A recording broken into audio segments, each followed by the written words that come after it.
All right, welcome back to MLive's Dungeon of Doom podcast. I am Ben Raven, coming from way up in the sky at Lucas Oil Stadium here in Indianapolis, Indiana, and I'm joined as always by Corey Woods here. Corey, how you doing? The Lions win 24 to 6, 10-1 on the season, 9 straight, 6 straight on the road, franchise record for a single season. I know it wasn't always pretty today, but it sure felt pretty dominating, man. Oh yeah, most definitely. Like this went pretty much exactly how I expected. I said early on that I believe that the Lions were going to have some struggles with Anthony Richardson's mobility. We saw that very early on in that first drive, those first couple drives. But after that, one thing about this Lions defense is that under Aaron Glenn this season, they have consistently made the correct adjustments.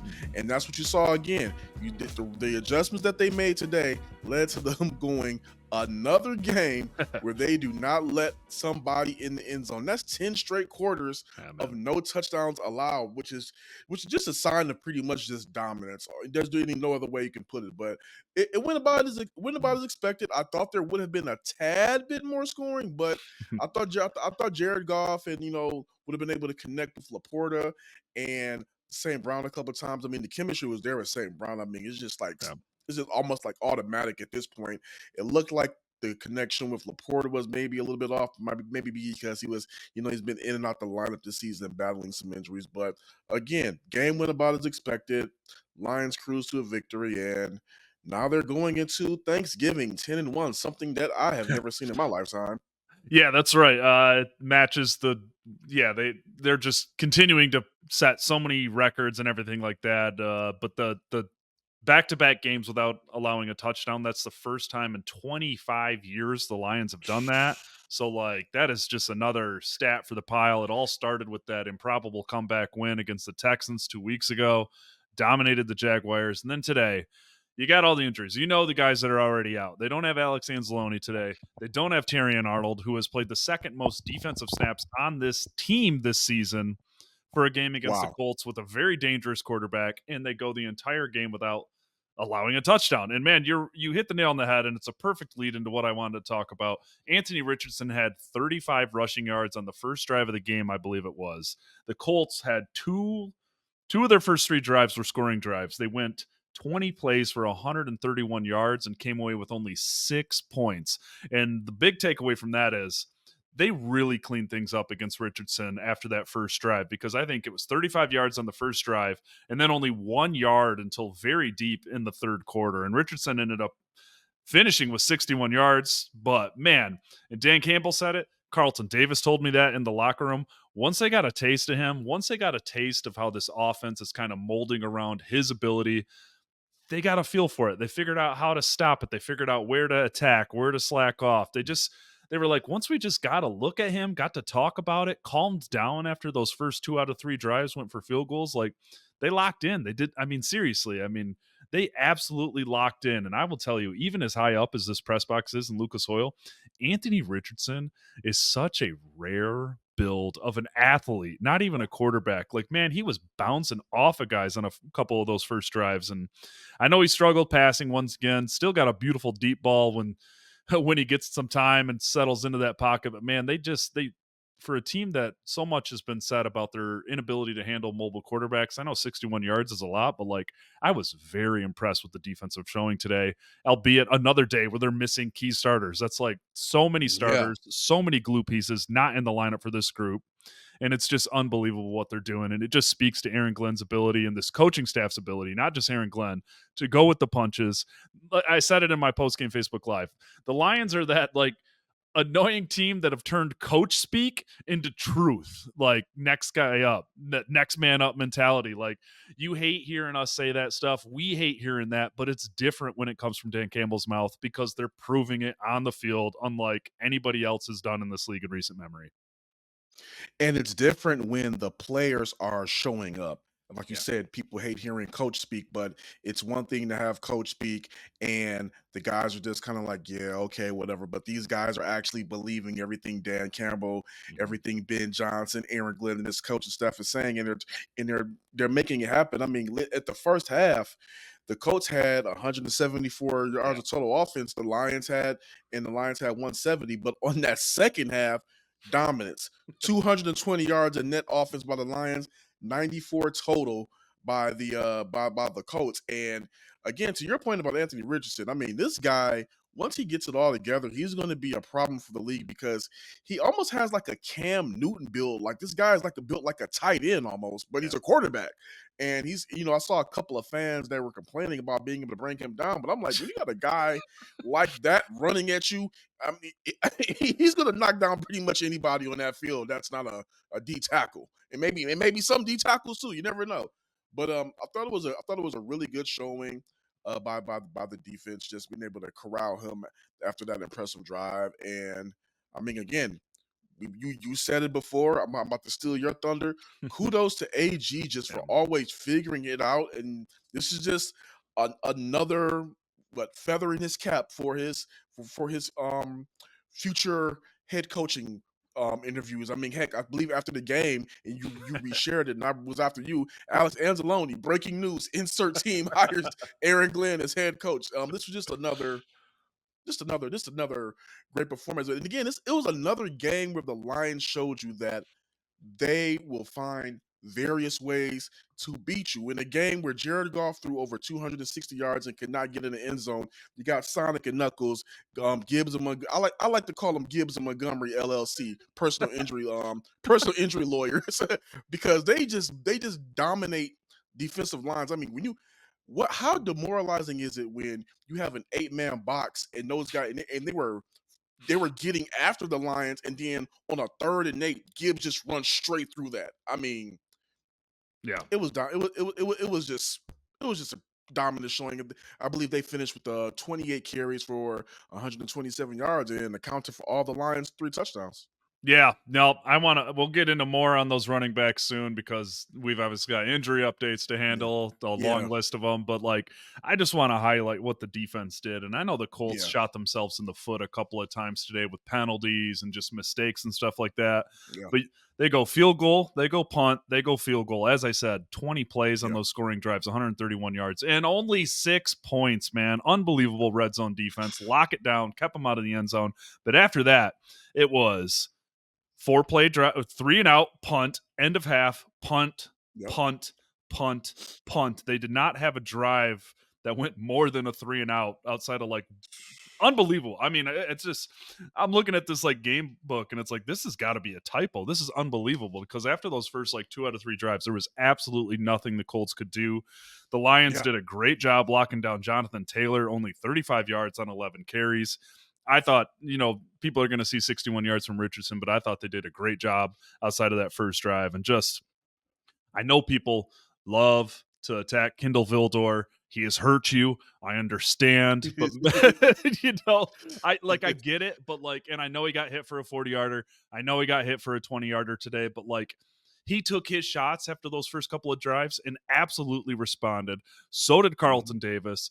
So did Khalil Dorsey when he came in the game because Richardson finished 11 of 28 for 172 yards, man. And I think it was like 60 or 70 yards on 2 of those passes. I mean, the Colts tight ends, I mean, the Lions had some luck in the red zone too because Ogletree, I believe it is, the tight end for the Colts, drops a should be touchdown. oh And yeah, it was some of the worst tight end play I've laid my eyes on at this level, like no matter who was getting the target from the Colts. So, like, hmm but like this is a different Lions team because they took advantage of that. They put their foot on their throat, and a perfect segue into the rushing attack that you mentioned because like while it wasn't explosive, while it wasn't dominant, the Lions controlled the pace of this game. Like they controlled the pace of the game every step of the way. The first quarter is the only quarter they didn't dominate the yeah, time of possession battle.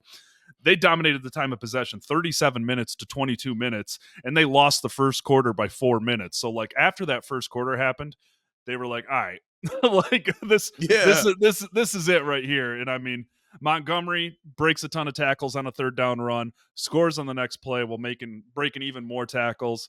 And that kind of brings me to the next point. We'll get into the running backs, we'll get into the offense, but like The Lions are running on third and medium and third and long more than anybody in the league, and nobody is coming close to the level of success they have on those plays. And I asked Dan Campbell about that, and he's just like, it's part of our identity. Like, that's who we are. Like, it's an off-speed pitch, but it's an off-speed pitch that we think is going to hit every single time we hit it. And Goff got asked the same question. And he's like, man, like, we think those guys are going to get it every time. But like when we call those runs on 3rd and 5 or 3rd and 6 and 3rd and 7, we're thinking they're going to at least make it 4th and 1 or 4th and 2. And we're going to go Yeah. for that thing. If they lose yards, we'll kick a field goal. But like we're thinking 4 downs there. So yeah, Gibbs, 21 carries, 90 yards, 2 touchdowns. Montgomery, 37 yards and a touchdown. The Lions have scored a rushing touchdown in 25 straight games, including the postseason. That is an NFL record. That is ridiculous. It's unbelievable. And they weren't explosive today. They weren't dominant on offense today, but they kind of were still dominant on offense today because once they got a lead, they were like, you're not going to do it. You're going to have to hit on every single time you touch the Yeah. ball. And the Colts just don't have that in them right now. Yeah, and after the game, Zaire Franklin, he credited not only Gibbs and Montgomery, but he credited the Lions offensive line for how dominant they were. I mean, here's what he said verbatim. To be honest with you, I think it starts with their offensive line. I think it's one of the best 5 we're going to play this season. And I think those guys do a good job of getting downhill. They were able to put us in a lot of run pass conflicts, trying to take away a lot of the deep passes while also stopping downhill physical run game. And they said, hey, they had the success against us and we got to do better. So, I mean, just as we're seeing it, other teams are seeing it well. And all throughout the season, whether it's, listening in on the press game conferences or just being in the locker room covering them when they're at home games, this offensive line and that running back tandem has gained the respect of every team they played. No, man. I mean, it is a tone setting unit. It is just, I mean, it is the foundation to which this rebuild was built on. Like in 2021, the one good thing you could say about the Lions is they got a lot of studs on that offensive line. There is something to build there. You saw it progress in 22. You saw it progress in 23. The first pick of Brad Holmes' tenure leading this team was Penei frickin' Sewell, who is a superhuman, man. Just an absolute superhuman. And I know Goff faced some pressure today. I think he ended up taking 3 sacks. It was, 3 sacks. Yeah, 3. The patented spin move was not working this week like it was last week, but still, man, that's a good Colts defensive line. Like that Colts defensive line is one of the best parts about that team. Like they got some dudes in that defensive line, and for the Lions to be able to run the ball 33 times with a 4.2 average, and for Goff to be able to do what he needed to do on those third downs, like they weren't lighting up. They weren't hitting the big pass like they were today. I mean, they hit 127-yarder, I believe, to Tim Patrick, but I think they only had 2 passes longer than 20 yards. That's still pretty solid, but it is a down day for this passing attack. It starts, it stops, it starts again with this team's offensive line, and they really did. They controlled the line of scrimmage today, and the second the Lions smelled blood in the water, they just kept hitting that wound. They just kept hitting that wound, and they didn't let off until that scoreboard hit 0. Yeah, 24-6. Unreal. What a weird feeling game, man. Not an exciting game, not a boring game, but a game you come to expect from these Lions.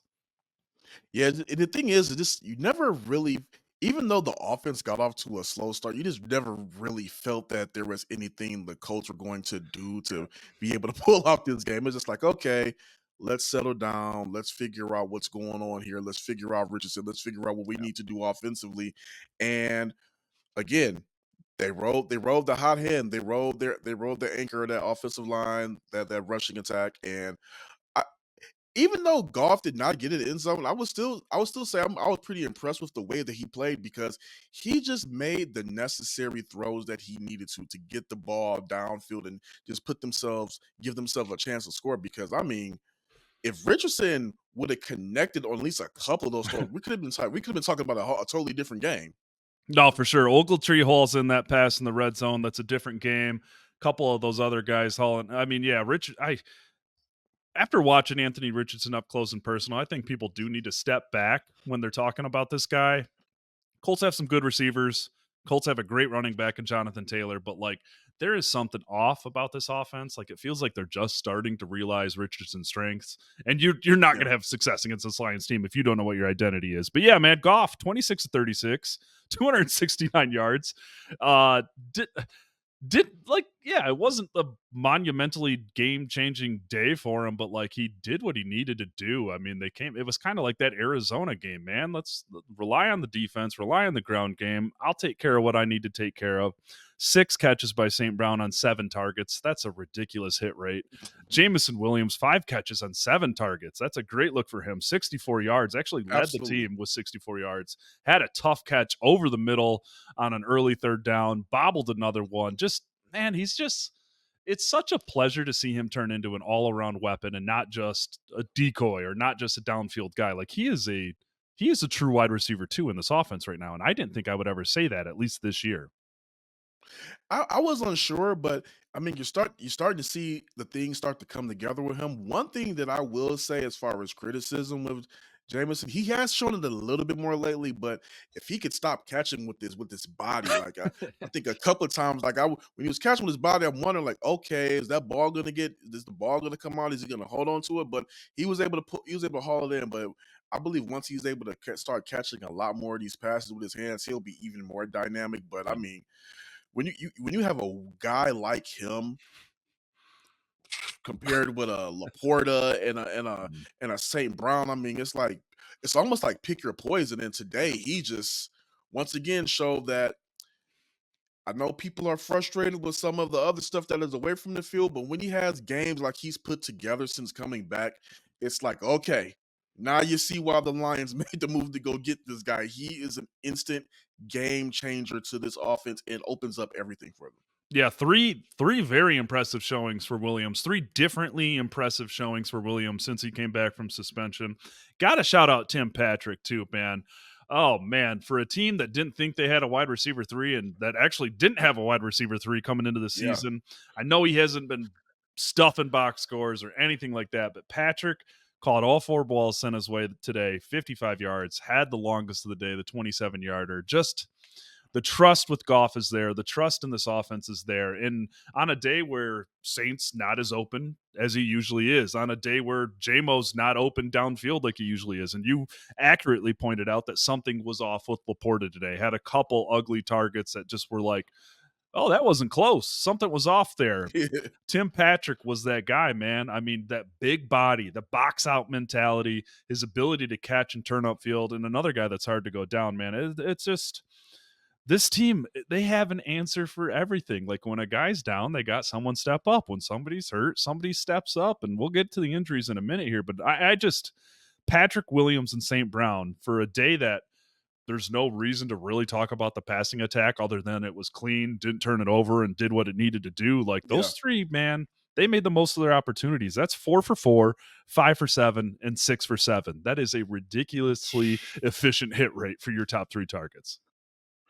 And I got to give some credit too for Brad Holmes. Like you said, the Lions did not have a wide receiver 3 coming Yeah. into this season, and being able to get Tim Patrick after his exile. I mean, it was just smart.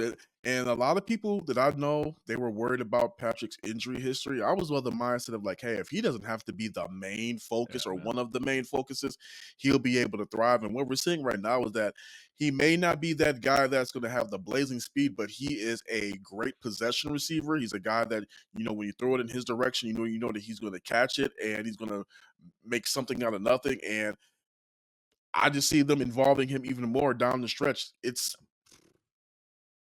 again, not to sound like a broken record, it just adds to making this offense so multi-talented, multi-dimensional, where you don't know which way they're going to hit you each game. Yeah, and Patrick has got something that you can't teach, and that's a big catch radius. And I'm not even talking about the go up and leaping contested passes. I just mean the ability to find an open spot in the field, sit there, and have enough strength and patience and just veteran mentality to like, I don't know, man, for someone that's so new to this offense still, I mean, 10 weeks, I mean, whatever, but like didn't spend camp with this Yeah, team, didn't spend the offseason. He looks like he's been here for a long time. And that is just such a key piece to the puzzle for this team. But unfortunately, we've got to go from talking about football and stuff like that. You know what? Check that. I got to give a shout out to Malcolm Rodriguez and Jack Campbell for stepping up today. Both had 8 tackles, both tied for the team lead. Man, we would be remiss not to talk about Alex Anzalone, one of the most important on field, off field, in the locker room Yeah. presence on that team, gets the calls into the huddle. Campbell steps into that role today, doesn't miss a beat. Rodriguez steps into Anzalone's on field role, and it's like a mishmatch of linebackers behind them. Like it's those two, and then like special team guys who were brought in to be special teamers in depth, seeing a bunch of snaps like Nowaski, Neiman, David Long even got in there off the practice squad today. But Campbell and Rodriguez, man, this team deserves a lot of credit for building a linebacker room the way they built it. And to lose guys like Reeves Maben, key glue piece, another captain, Derek Barnes, Anzalone, and to still be playing like this against the run, against tight ends, like, man, Campbell and Rodriguez deserve a ton of credit, and this coaching staff deserves a ton of credit for building a true to form, top to bottom, ready to go linebacker room no matter who's out there. Well, you have to think about this. When Anzalone went down and we were talking to the coaches about it, they really didn't even blink or weren't even phased. I mean, earlier this season when they had their different guys go down, they would just say, "Okay, somebody's got to step up. We're going to try to address this area with with the linebacker room." They said this is one of our deepest units, and they had no worries at all about guys like a Nowaski stepping up, a Rodriguez, a Jack Campbell. They had no worries, and you're seeing it right now. They've coached these guys up and developed them over the past couple of years to where if their key players go down like a Barnes or an Anzalone, there's again the coach speak next man up. Yeah. Somebody is right there to just go ahead and fill in that void. So it gets to a point now where you have to not be shocked at what this team is doing Mhm. because it's it's so much evidence week after week after week that they're able to overcome some type of adversity once it arises and not blink. It's just like, okay, strap up, let's go. I know, man. I'm enjoying the ride. It's a blast to cover this team, but like I'm like, man, there's nothing negative to really break down here. So it is a top to bottom. The franchise is strong. The coaching staff continues to flex its muscle, and that coaching staff is going to have to flex its muscle this week. They are on the short Oh week. They yeah. are on the ultra. This was the first game of 3 in an 11-day span. They came out of this one limping a little bit. They got the Bears coming to town on Thursday. Mhm. And Khalif Raymond suffered a foot injury. He was the one of the 4 guys that was ruled out. He was the only one that was ruled out. It was interesting. It carted to the back. Khalif came back with his pads on, didn't have his helmet. And then he went back on another cart and went outside on a different exit on a different cart. It was very interesting. Mm. Foot injury. Campbell said Raymond is the one that, like, speaking long term, he might be a little while, might be a little while. That's not great. Mm. I know he's not been a huge factor in the offense this year, but like he is gotta be one of, if not the top punt returner in this league. He got hurt on a punt return after Raymond went out. It should be noted that it was Amon-Ra St. Brown to handle punt returns. I don't think that will be the case with a week of preparation going into the Bears game. Right. Like, I fully get that. Like, he ain't gonna drop it. He's an athlete. He's one of your smartest guys on the team, but like, you got to protect that man at all costs. And whatever Yeah. you're going to get out of him on a punt return, I don't think we'll see that on Thursday against the Bears with or without Raymond, you know. Um, Other than that, yeah, Taylor Decker, knee and ankle injuries, kind of got rolled up on it. Looked like you were watching at home. Was it Goff that rolled up onto Decker? It looked like I couldn't really tell because they went Yeah. real quick with the replay, but Yeah. at first it initially looked like it. Yeah, Decker in the locker room. He was talking in the locker room today. Carlton Davis was too. David Montgomery is too. But Decker was like, I don't even know if I'm supposed to say this, but I'm planning on playing. I'll be good. Carlton Davis looked us in the eye and was like, I'm talking to you standing on 2 feet, walking around right now. Like, I got to get treatment tomorrow morning, but I'll see what's up. I plan to play. David Montgomery was in the locker room too. I didn't get a chance to talk with him, but like, I guess I think it was Colton Pouncey of The Athletic that reported that Montgomery said he was on the sideline. He could have gone back in the game, but Campbell told him, we got bigger fish to fry. That's great Dan Campbell quote. Of course he said that. So yeah, Montgomery, Decker, Davis, I would consider them questionable for Thanksgiving, even no matter what they're saying, because even Campbell said, like, yeah, I'm confident about them more than Raymond, but like that doesn't mean they're going to be able to play on the short week. That doesn't mean they're going to be able to play on Thanksgiving. So yeah, man, I more I injuries. I I I will say this. Yeah, if I could just kind of be armchair psychiatrist or whatnot, I do not think that David Montgomery is going to miss another chance to go up against the I Bears. agree. I agree. I agree fully. The Decker injury situation was interesting because Graham Glasgow played a snap at left tackle. Michael Neese came on for one snap at guard. And then Glasgow went off the field and Skipper came back in and Glasgow went back to guard and Skipper came back into tackle. And for those wondering an explanation on that, that wasn't Dan Skipper losing his job or anything. It was explained that Skipper was an eligible receiver on the play Decker got hurt, Mm, and if they were going to put him at left mm. tackle, they would have needed to call a timeout. They didn't want to call a timeout. So little explanation there, but I would say Thanksgiving, don't expect Raymond. Like you said, I don't care what Montgomery's status is going to that game. That man's playing. They're going to let him play his former team, I believe. And Decker seemed more confident in his ability to play Thursday than even Carlton Davis, who didn't seem concerned, but like, man, it's a short week on top of another Thursday game. This is already a brutal stretch for the Lions, and now a couple of key guys are banged up. Terry and Arnold Yeah. missed this game. Rakestraw's on injured reserve. Like, I was surprised by Arnold being ruled out. Like, everything we were told all week was confident, Yeah. and then bam, what? It didn't even travel with the team. Yeah, that caught me off guard. I mean, you you were on your way to the hotel. I'm out grabbing out just happened to be near a coffee shop, and I look at my phone and I'm like, oh, okay, Yeah, that's different than what we were told. All right, let's hop on it. yeah, I will say this, kind of going back to Raymond.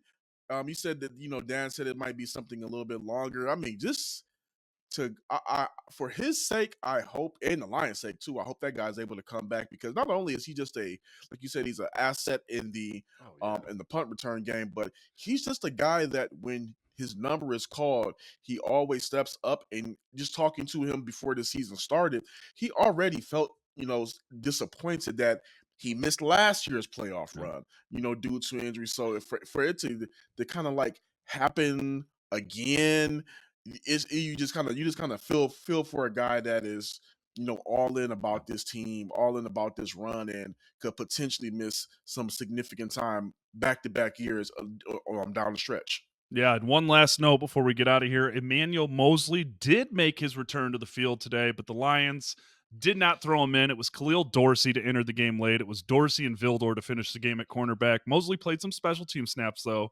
And if Arnold is out or if Davis is out for this game, I would not be surprised to see Emmanuel Mosley play a meteor role on defense. I think they were just like, let's get his feet wet. Back to Yeah, back ACL injuries, one in San Fran, one here last year, torn pec this year. Been a long road back for that man. Get his yeah. confidence back. Remind him what it's like to get hit by another dude wearing a different jersey. But like, we don't know what Arnold's going to be. We don't know what Davis is going to be. Rakestraw's gone, but I think if the Lions are missing one or both of those cornerbacks, it will not be Dorsey and Vildor. I think you will see Emmanuel Mosley play a bigger role there moving forward. If there's one thing that Lions fans should trust moving forward, is how Dan Campbell is going to handle these injuries, because Mhm. with him being it's along with him being a former player himself and having the pulse of that locker room, and he knows what those guys are feeling like. So if a guy is going to be out this week, or multiple guys are going to be out this week, that is because Dan is pretty much just saying like, hey, we got this, heal up, Yep. we're gonna bring you back when we need you and when we know that you can go ahead and go and be a contributor. So it's a strong, like you said, it's a brutal stretch. 3 games in 11 days. They got to be really careful about how they manage these players going forward, because it seems like over the past couple of weeks, since that Cowboys game, it's been somebody important going down or taking some type of significant bump or bruise every week. Yeah. Nope, absolutely. We are back in Allen Park tomorrow. It's a short week for us too. The Lions are hosting the Chicago Bears, who lost to the Vikings in overtime today, right? Yeah. That was Yeah. a wild game. We were trying to keep up with that while talking to Dan after the game, but yeah, Thanksgiving, Lions versus Bears. The Lions have not won on Thanksgiving since 2016.